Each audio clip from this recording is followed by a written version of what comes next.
say he's not coming back, and nothing can fill the void, but at least we can try. With food, I'll make some apple pie. Come on in, it's Dead Dad's Kitchen.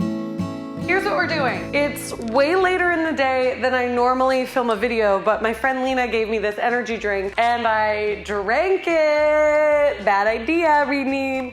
What we're gonna do, my friends, we're gonna do a little bake with me / recipe test. If I'm gonna be honest, I filmed a bake with me on Saturday, but I got some very weird news on Saturday and I was in an odd headspace, so I feel like the video was like gross and ugly and bad. So we're not doing that, but here's the situation. To every nation, nobody ever made me feel the way. What we're gonna do is, I wanna make like a cute little Halloween jack-o'-lantern focaccia, but I also want to do a cold ferment focaccia, and I also kind of want to make my own focaccia recipe because the focaccia I have, I love, like the recipe I use, I love, but the crumb is a little too tight. So I'd like it to be a cold ferment. So that means it's gonna stay in the fridge for 18 to 48 hours and then be really bubbly and have a little bit more depth of flavor.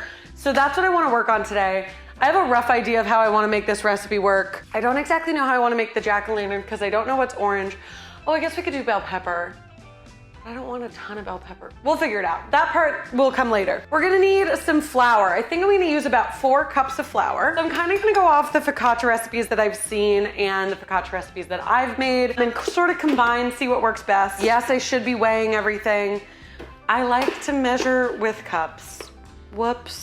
But I'm really excited. I've been really like craving focaccia. There's also someone I want to make some focaccia for, so that'll be fun. Oh crap, the spoon. 3 more cups of flour. How are you guys doing? What's the word? Are we excited for spooky season? Are we excited for fall? Are we excited for Thanksgiving or the holidays? Shana Tova to all of my Jewish viewers. We have had a lovely New Year. So I'll be doing some stuff for the kids at the temple. It's gonna be a good day. I'm excited. I'm excited to be making focaccia, making bread, and breaking bread. Okay, so our flour is done for right now. I know I want some salt in here because we gotta flavor our dough. So I'm gonna do like a nice big pinch or 2 of salt.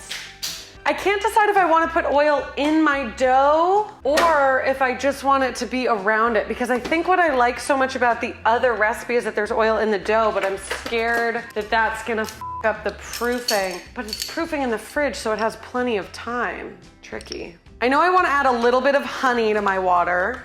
I think I'm gonna put a little oil in the dough. I feel like all the focaccia recipes I see don't have enough olive oil in them, which I know sounds silly because there's like a half a cup in each, but still. It's not enough. And whenever, you guys, whenever I'm heating up water and it's supposed to be like lukewarm or whatever, I just put it in the microwave. It's the same thing. Oh, I'm excited. I love focaccia. I haven't made focaccia in a while.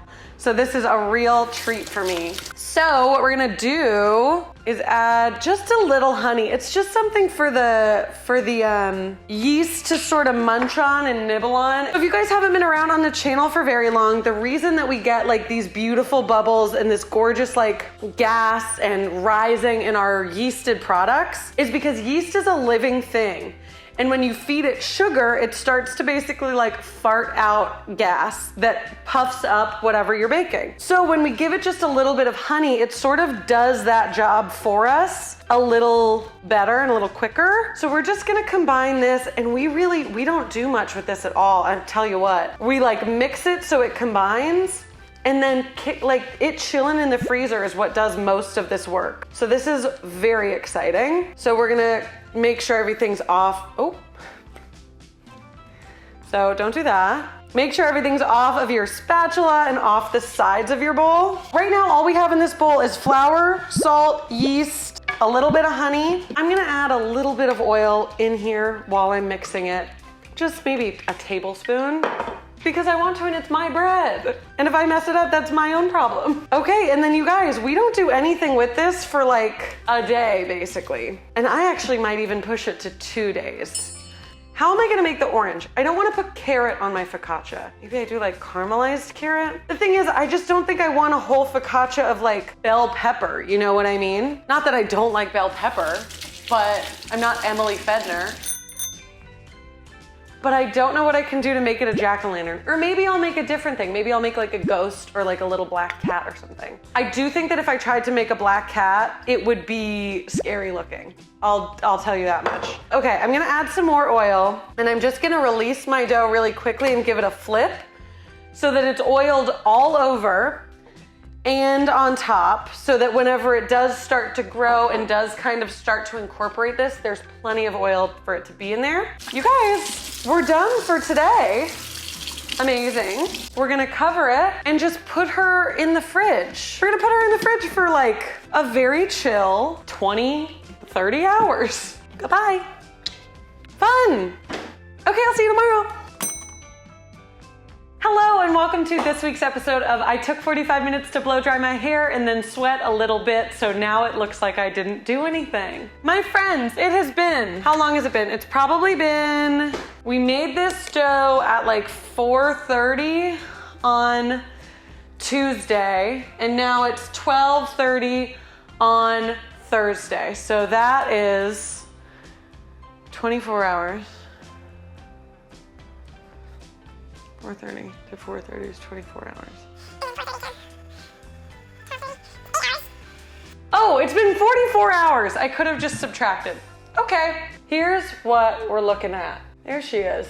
That's exactly what we want. We're gonna wash our hands because we're gonna handle this dough. I'm gonna bake this in a different pan than I normally would. I'm gonna use this 13x9 as opposed to a half sheet tray, just because I wanna see what it looks like. We're going to use the rest of this olive oil to prepare the pan and also our hands. Because what focaccia is it's basically like a deep fried bread. So we have this covering the bottom. I also got another olive oil, obviously.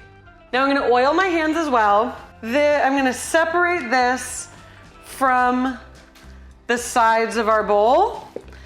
And I'm gonna make a loose ball. That is not my good side. Oh well. So it looks like this, right? You just wanna make sure it comes into a ball. We get everything off the sides here. It's very cold, but that's okay because it's got a lot of movement in there. So we have this nice ball. We're gonna transfer into our pan and we're gonna flip it once so that it gets coated all over. Now, because you all know who I am, I think you can probably guess my next step. Correct. We're just gonna coat it even more in a little more olive oil. Focaccia is all about olive oil, but we are not dimpling it just yet. What we're gonna do is let this come to room temperature. So that's gonna take anywhere between 2 and 4 hours. So we're gonna let that come to room temp, and while we're doing that, we're gonna get our little jack-o'-lantern stuff prepared. I've decided to go with a pumpkin, and we're gonna do really thinly sliced bell pepper as our pumpkin outline, whatever. We're gonna cover our focaccia with some plastic wrap while it's coming to room temperature so that it doesn't form a skin and so that nothing like falls on it, gets stuck to it, all of that stuff that we would not want.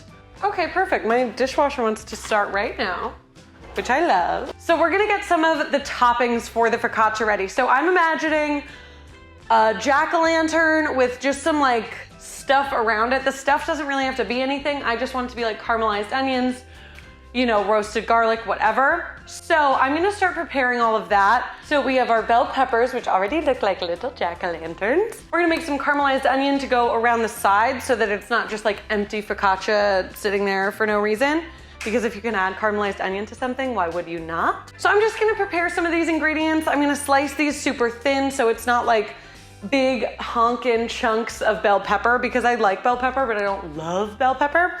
So I'm actually gonna slice this up on the mandolin and salt it so that it sort of gets rid of some of that moisture, because if you guys have made focaccia before, or really anything that has a fresh element to it that has a lot of water in it, bell pepper, apples for apple pie, whatever, it can sort of hinder the baking process and make it a little soggy instead of getting nice and crisp.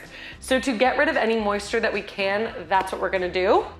So I'm gonna slice these thin, put them on a paper towel, let them dry some of that moisture up with a little bit of salt while our focaccia comes to room temp. So, enjoy.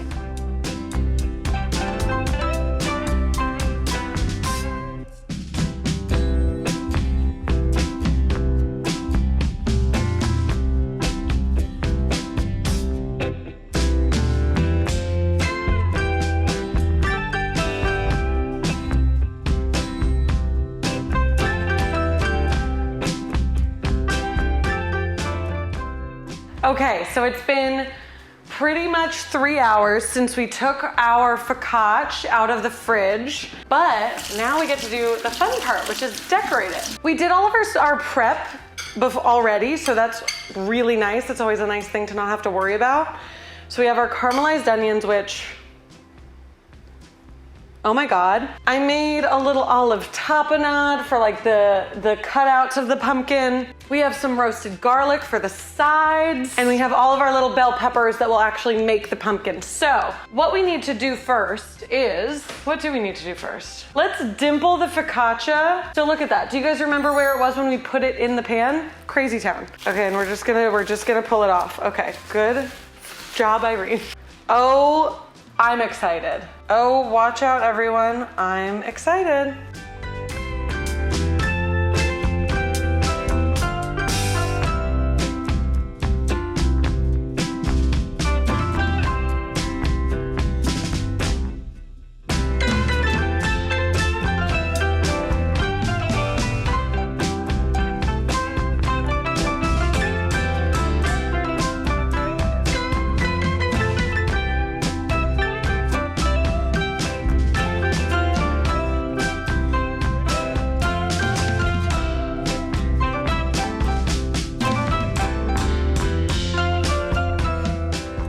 Okay, so I think there's a world where this potentially could have looked a little better. I'll put can you guys see it? I'm used to a different size canvas, all right?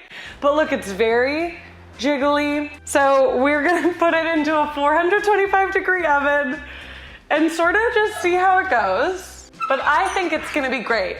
I'm excited to see how this turns out. The way it was jiggling gave me some promise. Okay, our focaccia's ready. I've let it cool for a few minutes. It wasn't exactly the vision I was hoping for. I think she's precious. She is very gorgeous to me. And that's what matters. I have not cut it yet. It's still pretty warm, but I really want to give it a taste. So we're gonna. I really just want there to be big old bubbles in there. And I want it to taste really good. And I want to be the best focaccia maker in the entire world. Is that so much to ask? I didn't think so. Ooh, okay. Well, I think I'm getting there. Wow. Look at the bubble. Look at that bubble. Look at this bubble. You guys.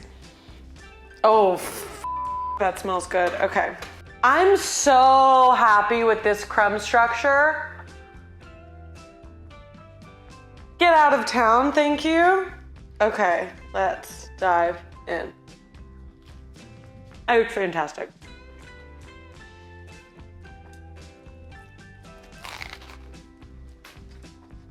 Oh my God, I don't even look at the bottom. I just got a bite of the garlic. You guys, there are people that don't eat bread.